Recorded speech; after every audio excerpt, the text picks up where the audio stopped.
এই ভিডিওটি শুধু এন্টারটেইনমেন্ট মজা করার জন্য বানানো হয়েছে। এই ভিডিওতে কাউকে ছোট করা হয়নি।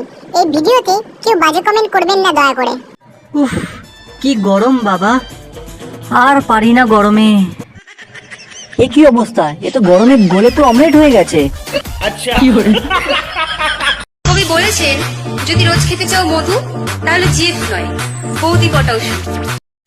ও বৌদি, কবি এটাও বলেছে যে যদি তুমি রোজ দিতে চাও মধু, তাহলে তোমার শুকিয়ে যাবে দুধু।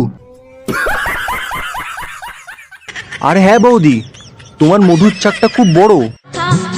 আমায় চুষে চুষে খা। দেখো তোমাদের এরকম ভাতার আছে? নেই নেই তো তোমরা কি দেখাবে? এই দেখো আমার ভাতার। এ তো পুরো ভাতারকে থেকে শ্মশানের কথা মনে পড়ে গেল মা। তোর ভাতারকে নিয়ে তুই থাক না মা, অত ঢং মারাচ্ছিস কেন লেউড়ি?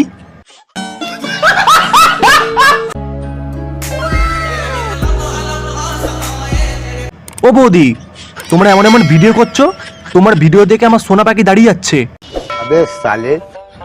এইসব করো না বৌদি।